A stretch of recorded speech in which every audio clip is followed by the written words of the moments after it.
Hello everyone, welcome back to the channel. This is Smriti and I hope you people are doing good. आज के session में हम mechanism of enzyme action topic को cover करेंगे. सो आइए आज का सेशन स्टार्ट करते हैं. जैसे कि आप सब लोग जानते हैं, अगर हम एंजाइम की बात करें तो मैंने आपके साथ अपने प्रीवियस वीडियो में भी शेयर किया था कि एंजाइम्स क्या है. एंजाइम्स हमारे बायोलॉजिकल कैटलिस्ट हैं जो किसी भी रिएक्शन के रेट को ऑल्टर कर देते हैं, लेकिन without participating in the reaction. इसका क्या मतलब है? इसका मतलब है कि वो रिएक्शन में पार्टिसिपेट नहीं करते हैं. दैट मीन्स वो सिर्फ क्या करेंगे, सपोर्ट करेंगे रिएक्शन को, लेकिन अपने अंदर या अपने स्ट्रक्चर के अंदर किसी भी तरीके का ऑल्टरेशन या चेंज नहीं लेकर के आएंगे. लेकिन क्या करते हैं, उनका एंड अगर हम किसी भी बायोकेमिकल रिएक्शन में अगर हम यूज़ करते हैं एंजाइम को, तो एंजाइम क्या करते हैं, उस रिएक्शन का रेट ऑफ जो रिएक्शन है, उस रिएक्शन का जो रेट है उसको स्पीड अप कर देते हैं, यानी उसको ऑल्टर कर देते हैं. इसके अलावा जो टर्म है एंजाइम, वो किसने प्रपोज किया है? वो क्यूने ने प्रपोज करा है in the year 1879. So I hope इतना पार्ट आपको क्लियर हुआ होगा. बाकी जो प्रीवियस वीडियो है मेरी इस एंजाइम्स पे, वहाँ डिटेल स्टडी है एंजाइम का, आप वहाँ से भी एंजाइम्स को कवर कर सकते हैं. इसके बाद जो मेन टॉपिक है आज के सेशन का, वो है मैकेनिज्म ऑफ एंजाइम एक्शन, जो हम दो मॉडल से कवर करेंगे. सबसे पहला है आपका लॉक एंड की मॉडल और दूसरा है इंड्यूस्ड फिट मॉडल. तो आइए एक एक करके इसको कवर करते हैं. देखिए, जो हमारा लॉक एंड की मॉडल है, इसको आप एग्जाम्पल्स अगर मैं आपको समझाऊं तो आप लॉक एंड की के एग्जाम्पल से इस मॉडल को समझ सकते हैं. जैसे एक पर्टिकुलर की एक ही पर्टिकुलर लॉक को ओपन करती है, सेम वे आपका एक एंजाइम एक पर्टिकुलर सबस्ट्रेट से ही बाइंड करता है. देखिए, अगर मैं आपको यहाँ ड्रॉ करके दिखाऊं, लाइक सपोज आई से this is an enzyme, right. तो ये एंजाइम की जो ये वाली साइड्स हैं, देखिए जो ये वाली साइड्स हैं, सपोज ये साइड्स एंजाइम की कौन सी हैं? ये एंजाइम्स की एक्टिव साइड्स हैं, यानी वो साइड्स जो एक्चुअली जो रिएक्शन में क्या करेंगी, चेंजेस लेकर के आएंगी. यानी यही वो साइड्स हैं जो सबस्ट्रेट को प्रोडक्ट में कन्वर्ट करती हैं, या आप कह सकते हैं एक्टिव साइड वो साइड है जहाँ सबस्ट्रेट एक्चुअली आकर के प्रोटीन आपके एंजाइम से बाइंड करता है. सो लाइक फॉर एग्जांपल, जैसे मैंने आपसे कहा कि हमारी एक्टिव साइट है, और अगर हम कहें कि लाइक ये मेरा कोई एक सबस्ट्रेट है. आप यहाँ डायग्राम में जो मैंने यहाँ ड्रॉ करके दिखाया है, यहाँ आप देख सकते हैं कि एंजाइम के अंदर, यानी ये वाली जो साइट है और ये जो साइट है, इसमें आपका ये सबस्ट्रेट ईजिली जा कर के बाइंड कर सकता है. यानी अगर ये स्ट्रक्चर फॉर्म हुआ in the end of the reaction, यानी जब आपका एंजाइम और सबस्ट्रेट मिल जाएगा, तो ये क्या करते हैं, ये आपका एंजाइम सबस्ट्रेट कॉम्प्लेक्स बनाते हैं इस तरह.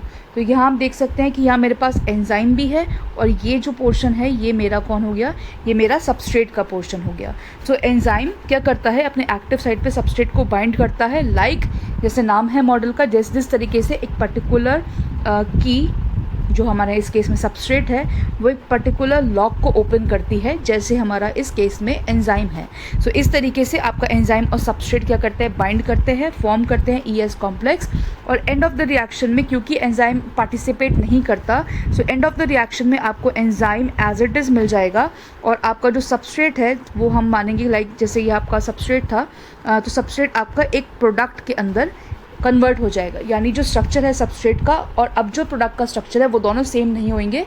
यानी एंजाइम ने क्या करा, सबस्ट्रेट का स्ट्रक्चर चेंज कर दिया और उसको प्रोडक्ट में कन्वर्ट कर दिया. तो ये तो फर्स्ट मॉडल है जो हम लॉक एंड की मॉडल के नाम से जानते हैं. यहाँ मैंने आपके साथ इसका एक डायग्रामेटिक रिप्रेजेंटेशन भी शेयर किया है, जो आप यहाँ फिगर में इसको भी देख सकते हैं. देखिए, जैसे आप यहाँ देख पा रहे हैं, यहाँ मैंने आपके साथ लॉक एंड की मॉडल को शेयर किया है. यहाँ देखिए, यहाँ लिखा है कि substrate fits perfectly into the active site. तो आप यहाँ एंजाइम भी देख सकते हैं और सबस्ट्रेट भी देख सकते हैं. तो ये एक एग्जाम्पल है आपका लॉक एंड की मॉडल का. इसके अलावा अगर हम एग्जाम्पल में बात करें किसकी, आपके इंड्यूस्ड फिट मॉडल की, यानी अगर हम नेक्स्ट मैकेनिज्म पे जाएँ जो हमारा इंड्यूस्ड फिट मॉडल है, तो इंड्यूस्ड फिट मॉडल आप याद रख सकते हैं with the help of the hand gloves. यानी जो ग्लव्स पहनते हैं विंटर्स के टाइम पे, उसके अगर मैं आपको उससे रिलेट करके इसको समझाऊं, तो आप ऐसे समझिए कि जैसे जिस तरीके से आपका जो ग्लव है वो क्या होता है, आपके हैंड का शेप ले लेता है. जब भी हम वेयर करते हैं, जब भी हम ग्लव्स को पहनते हैं, तो ग्लव्स क्या करते हैं, हमारे हैंड का जो शेप है, जो फिंगर्स का शेप है, वैसा ही शेप वो ले लेता है. तो इसी तरीके से आप समझिए कि जो एंजाइम है वो क्या करेगा, अगर उसका स्ट्रक्चर और सबस्ट्रेट का स्ट्रक्चर, यानी एंजाइम की एक्टिव साइट का स्ट्रक्चर और सबस्ट्रेट का स्ट्रक्चर अगर सेम नहीं है, तो तो एंजाइम क्या करेगा, अपने अंदर मॉडिफिकेशन लेके आएगा, अपने अंदर चेंजेस लेकर के आएगा और अपनी एक्टिव साइट को सबस्ट्रेट के स्ट्रक्चर के कॉम्प्लीमेंट्री कर देगा। तो उससे क्या होगा, ES कॉम्प्लेक्स बनेगा और सबस्ट्रेट प्रोडक्ट में कन्वर्ट हो जाएगा। जैसा आप यहाँ एग्जाम्पल में भी देख सकते हैं, यहाँ आप देखिए, यहाँ एंजाइम कुछ इस तरीके का यू शेप्ड स्ट्रक्चर में था, राइट। और आपका जो सबस्ट्रेट है वो आप देख रहे हैं कि सबस्ट्रेट का स्ट्रक्चर एक्चुअल यू शेप नहीं है। सो यहाँ इस केस में आप देखिए एंजाइम ने क्या करा, एंजाइम ने सबस्ट्रेट का स्ट्रक्चर को की तरह अपने आप को मॉडिफाई कर लिया। यानी आप देख पा रहे हैं एरोज दिखा रहे हैं कि सबस्ट्रेट जो आपका एंजाइम है इसने क्या करा है, अपने आप को स्क्वीज़ कर लिया है, अपने आप को फोल्ड कर लिया है ताकि ये सबस्ट्रेट के जो स्ट्रक्चर है उससे कॉम्प्लीमेंट्री हो जाए।